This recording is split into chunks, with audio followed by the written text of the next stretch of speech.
Doctor Vinod Satyapal શાશ્વત એકેડમીમાં આપનું હાર્દિક સ્વાગત કરું છું. વિદ્યાર્થી મિત્રો, આજે આપણે ટાઈપ્સ ઓફ પ્રોનાઉન સર્વનામના પ્રકારો વિશે ભણીશું.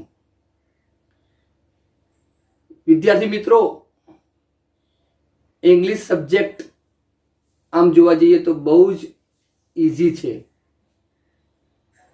એના જે વ્યાકરણના ગ્રામરના જો રૂલ્સ એન્ડ રેગ્યુલેશન જો તમને આવડી જાય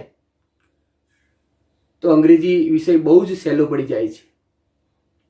અને એની આપણી આ જે સિરીઝ છે એ સિરીઝમાં આપણે આજે ટાઈપ્સ ઓફ પ્રોનાઉન વિશે સમજીશું.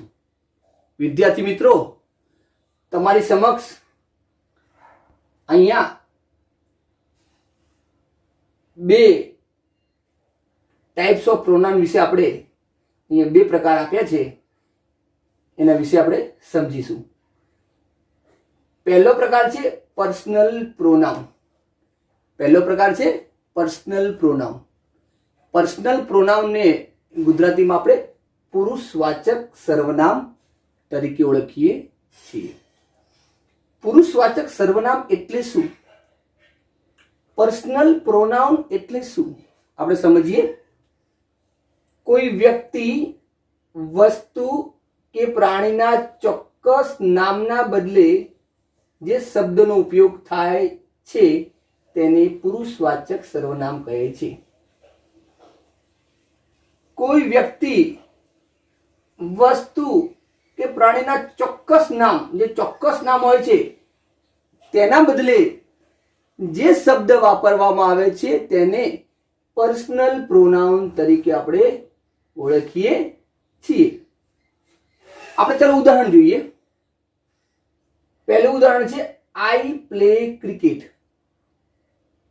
હું ક્રિકેટ રમું છું. આ પ્રથમ પુરુષ એકવચન છે. એનું બહુવચન છે વી પ્લે ક્રિકેટ. અમે ક્રિકેટ રમીએ છીએ. You play cricket. બીજો પુરુષ એકવચન યુ પ્લે ક્રિકેટ અને એનું બહુવચન છે યુ પ્લે ક્રિકેટ. આજે આઈ છે, વી છે, યુ છે, જે શબ્દો છે એ આપણે પર્સનલ પ્રોનાઉન એટલે કે પુરુષવાચક સર્વનામના શબ્દો છે. ચોક્કસ નામના બદલે આપણે આ શબ્દોનો ઉપયોગ કર્યો છે. ત્રીજો પુરુષ એકવચન હી પ્લેસ ક્રિકેટ. તે ક્રિકેટ રમે છે. C place cricket. તેણી ક્રિકેટ રમે છે. અને નાન્યતર જાતિ માટે ઈટ પ્લેસ ક્રિકેટ. તે ક્રિકેટ રમે છે. અને એનું બહુવચન છે, ત્રીજો પુરુષનું જે બહુવચન છે ધે પ્લે ક્રિકેટ.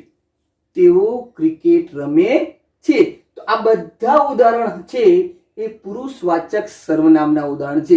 એટલે કે આઈ, વી, યુ, હી, સી, ઈટ અને દે એ કોઈ ચોક્કસ નામની જગ્યાએ મૂકવામાં આવ્યા છે. એટલે એ પુરુષવાચક સર્વનામ છે. સમજી ગયા ને? ચલો આગળનો જો પ્રકાર છે પોસેસિવ પ્રોનાઉન.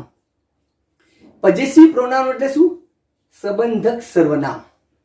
પોસેસિવ પ્રોનાઉન એટલે સંબંધક સર્વનામ.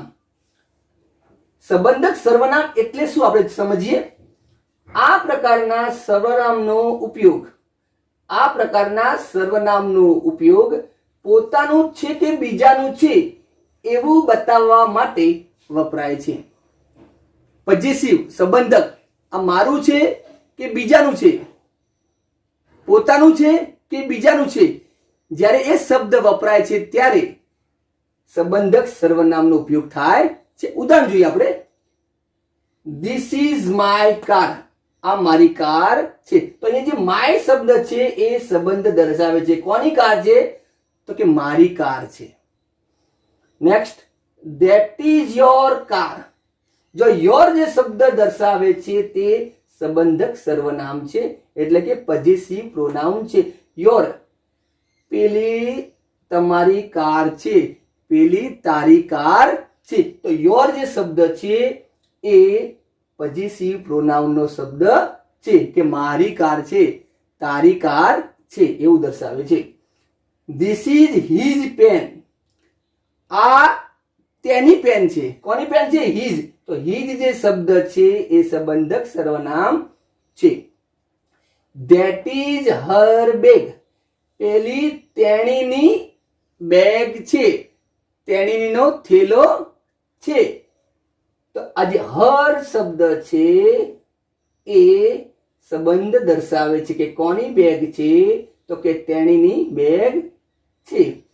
These are our toys. આ અમારા રમકડાઓ છે. તો આ જે અવર જે છે, અવર એ સંબંધ દર્શાવે છે કે કોના રમકડા છે, તો કે અમારા. અને last those are there toys. તો ધેર જે શબ્દ છે તેઓના રમકડા છે, પેલા તેઓના રમકડા છે. તો વિદ્યાર્થી મિત્રો, પર્સનલ પ્રોનાઉન અને પોઝેસિવ પ્રોનાઉન આ બે જે સર્વનામના પ્રકાર છે એ ઉદાહરણ સહિત મેં તમને સમજાવ્યા છે. તો વિદ્યાર્થી મિત્રો, નેક્સ્ટ લેક્ચરમાં, નેક્સ્ટ વિડીયોમાં આપણે બીજા પ્રકાર સાથે આવીશું. જો વિદ્યાર્થી મિત્રો આ વિડીયો તમને ગમ્યો હોય તો લાઈક કરો, શેર કરો, કોમેન્ટ કરો અને સબસ્ક્રાઇબ કરો. Thank you very much and take care.